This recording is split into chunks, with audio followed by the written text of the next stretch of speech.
nous allons étudier les caractéristiques de l'éditeur de matière. L'éditeur de matière se compose de 7 régions. La région 1 est la barre des menus. La région 2 est la barre des outils. La 3e région est le preview. La 4e région est la représentation graphique à l'aide de nœuds de la nouvelle matière.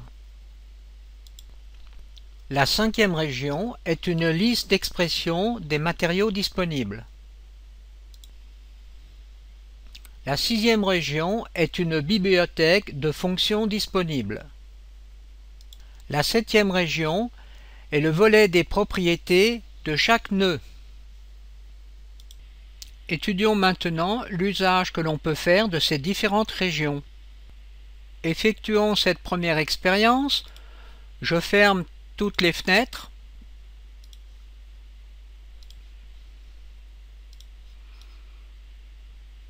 Il ne me reste plus que la fenêtre principale. Et bien grâce à la région menu, je peux faire apparaître les fenêtres séparément.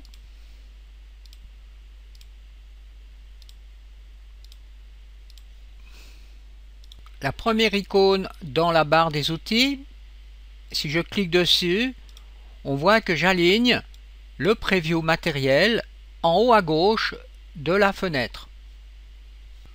La deuxième icône, en forme de grille, nous permet d'afficher la grille dans le preview.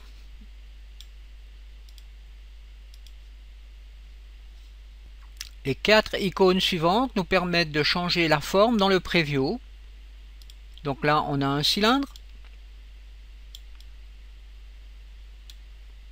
un cube, une sphère et un plan.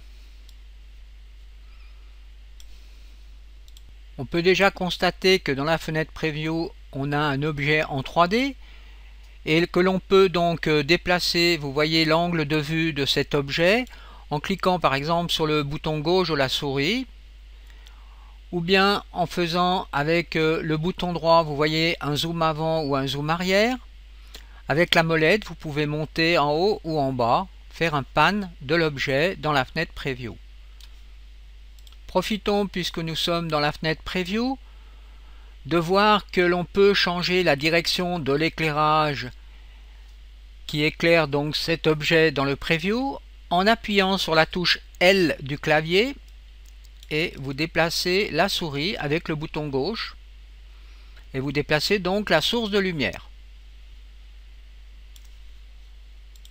La prochaine icône dans la barre d'outils vous permet de voir dans le browser quelle est la matière sur laquelle on travaille. Alors on clique sur cette loupe et voilà la matière sur laquelle on est en train de travailler. L'icône suivante est extrêmement intéressante car cela nous permet de changer la forme qui se trouve dans le preview et d'utiliser une static mesh qui se trouverait par exemple dans l'explorateur de matière. Choisissons une static mesh, donc je prends celle-ci et ensuite je clique sur cette icône et là on voit qu'on obtient une static mesh. Ceci nous permet donc de mieux comprendre comment les textures sont appliquées sur les static mesh ou les objets. L'icône suivante va nous permettre de faire du nettoyage dans la fenêtre de création donc de la matière avec les différents nœuds. Et bien ici on voit que l'on a 2 nœuds qui ne sont pas utilisés. Et bien le fait d'appuyer sur cette tête de mort, on nettoie et on a seulement les nœuds qui sont utilisés pour créer la matière. L'icône suivante va nous permettre de faire un nettoyage, cette fois-ci, sur les entrées des nœuds qui ne sont pas utilisés pour créer la matière. Regardons, ici dans le preview matériel, on a des entrées qui ne sont pas utilisées. Le fait d'appuyer sur cette icône, cela réduit à l'essentiel. L'icône suivante, le petit joystick qui se trouve ici, nous permet de voir en temps réel les modifications que l'on apporte sur les différents nœuds. Voilà un exemple de modification. Je viens de couper le lien sur l'entrée normale du preview Je rajoute maintenant le lien. Regardez et observez ce qui se passe dans la fenêtre Preview. Au moment où je refais la sélection, j'obtiens l'effet de la texture normale, c'est-à-dire que j'obtiens du bump map ou du relief. Avec cette nouvelle matière, on va mieux comprendre l'utilisation du deuxième joystick. Alors, si l'on clique sur le deuxième joystick, eh bien on constate que l'on a ici, dans la fenêtre de travail, en temps réel, l'effet des différentes fonctions dans les différents nœuds.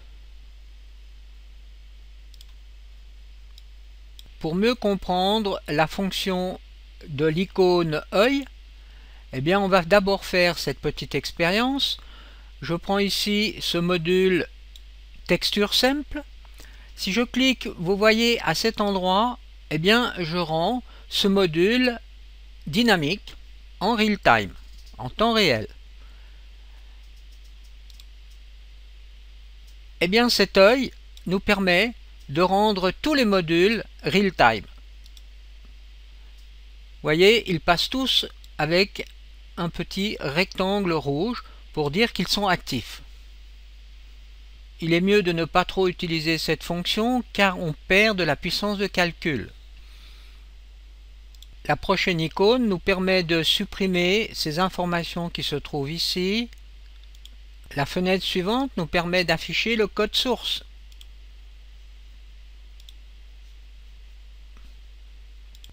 Nous avons maintenant ici un outil de recherche.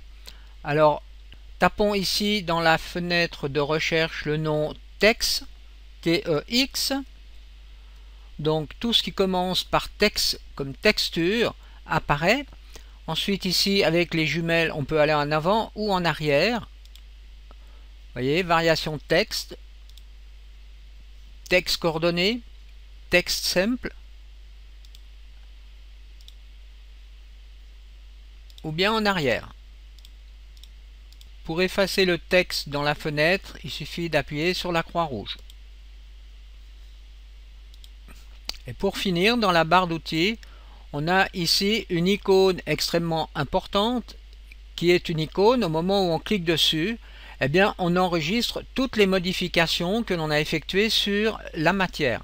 Et en même temps, la matière change si celle-ci a été appliquée sur une map. On peut aussi fermer l'éditeur en cliquant sur cette croix noire. Et là, un message vous précise, est-ce que vous voulez vraiment sauver vos modifications ou bien non, ou bien vous voulez annuler. Donc le choix est ici extrêmement important. C'est pour ça que je vous conseille de dupliquer votre matière si vous n'êtes pas sûr de ce que vous allez réaliser. Pour faire une copie de la matière, on peut procéder de la façon suivante. On clique ici sur la loupe. On retrouve donc dans l'explorateur la matière qui est sélectionnée. Ensuite, avec le bouton droit de la souris, on fait créer une copie. Ensuite, dans cette fenêtre, je choisis en premier un paquet dans lequel j'aimerais que cette texture soit enregistrée. Ensuite, je garde par défaut le groupe et le nom de cette nouvelle matière. Et je peux faire OK. Ensuite, n'oubliez pas de sauver donc ce nouveau paquet. Vous voyez à cet endroit, vous avez une astérix. Ceci signifie que ce paquet n'a pas été sauvé. Donc on fait bouton droit et on fait enregistrer. Maintenant, regardons la zone de propriété. Donc cette fenêtre ici. Cette fenêtre nous permet de voir les propriétés de chaque module ou chaque nœud qui se trouve dans la fenêtre de travail. Si par exemple je clique sur ce nœud, eh bien ici j'ouvre les propriétés de ce nœud. Là je peux développer.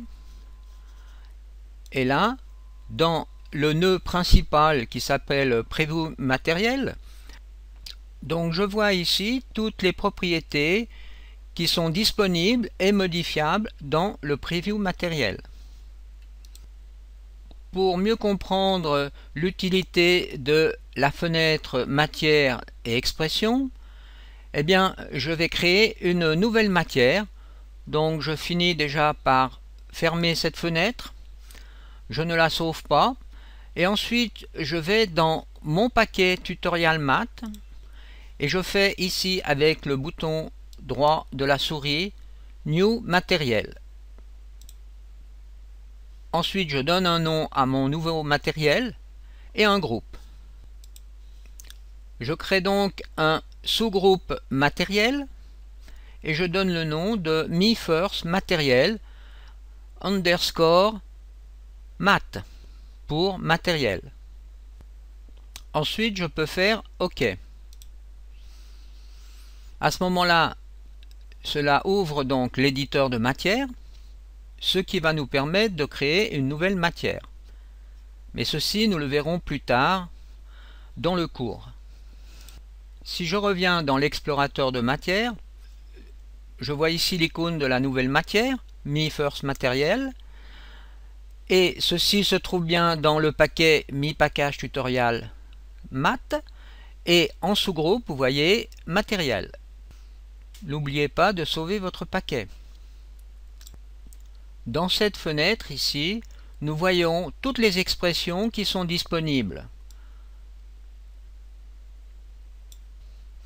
Nous avons ici la possibilité de faire une recherche dans la liste. Essayons de taper par exemple SAM pour simple. Je retrouve ici par exemple le module texture simple. Alors, il suffit simplement de le sélectionner et de faire un drag and drop dans la fenêtre de travail pour que ce nœud ou ce module apparaisse dans la fenêtre de travail. Une autre possibilité est d'appuyer dans la fenêtre de travail avec le bouton droit et de chercher dans la liste des expressions. Alors sous texture, texture simple. Donc là nous avons le même module. Dans cette fenêtre, nous avons ici une librairie de fonctions disponibles. Alors le principe est le même, soit je recherche ici dans la fenêtre de recherche, soit je fais un drag and drop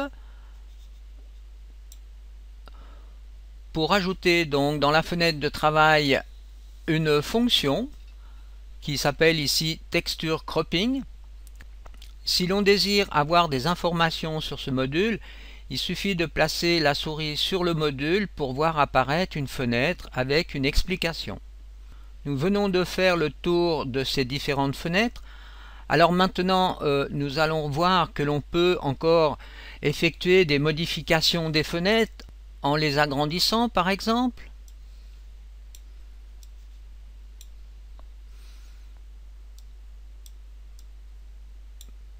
On peut aussi changer la configuration des fenêtres. Alors je commence par supprimer cette fenêtre. Ensuite, je prends cette fenêtre et vous voyez, je peux la sortir de son contexte. Ce qui me permet par exemple de prendre cette fenêtre et de la mettre de ce côté. Donc il suffit d'aller sur les zones de couleur pour que la fenêtre s'accroche.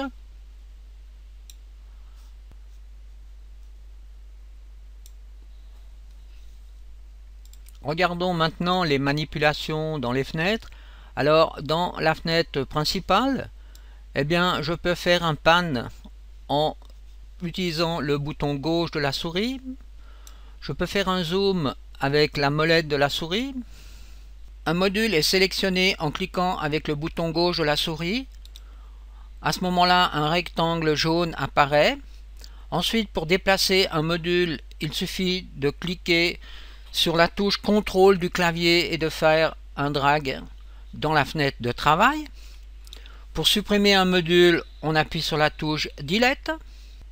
On peut aussi supprimer un module en appuyant sur le bouton droit de la souris et en faisant delete select item. Pour relier un module à un autre module, il suffit de faire simplement sortie de ce premier module vers l'entrée de l'autre module. On peut supprimer un lien en sélectionnant par exemple la sortie de ce module, bouton droit, break link.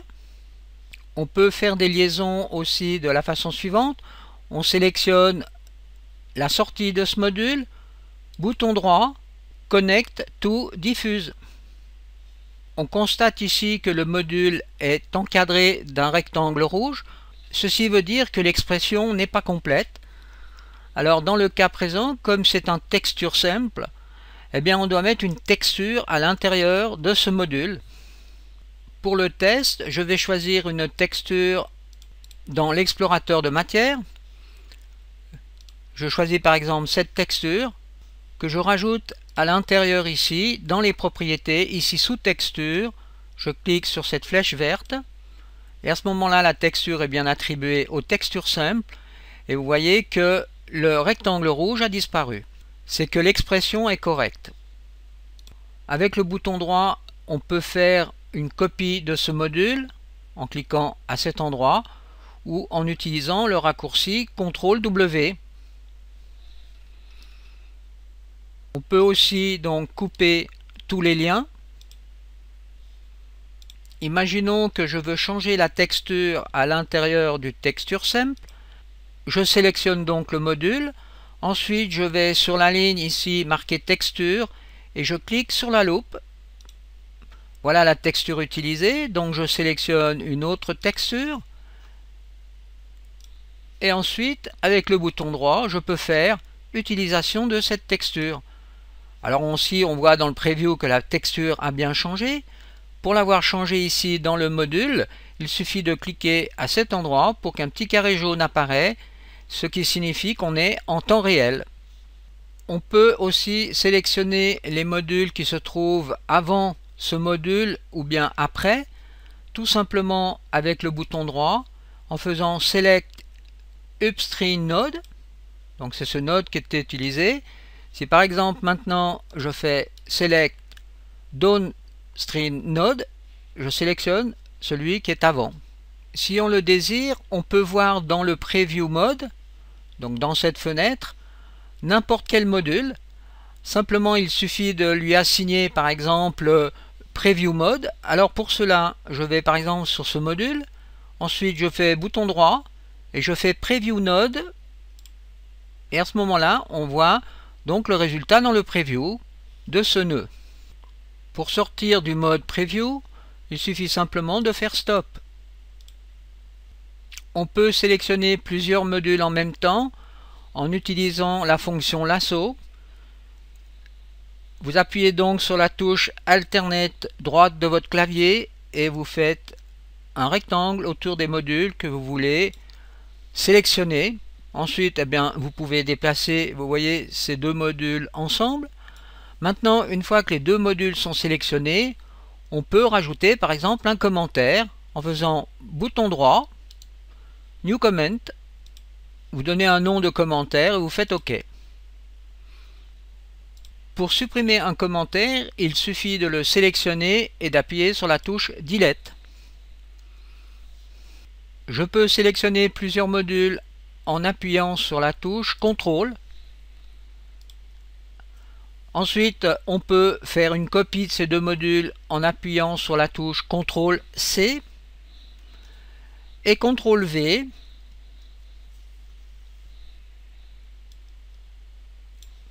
Si par exemple je fais une copie de ce module par CTRL-C, CTRL-V et que tout d'un coup je me dis non, j'ai fait une erreur, eh bien je peux revenir en arrière en faisant CTRL-Z ou bien revenir en avant avec CTRL-Y.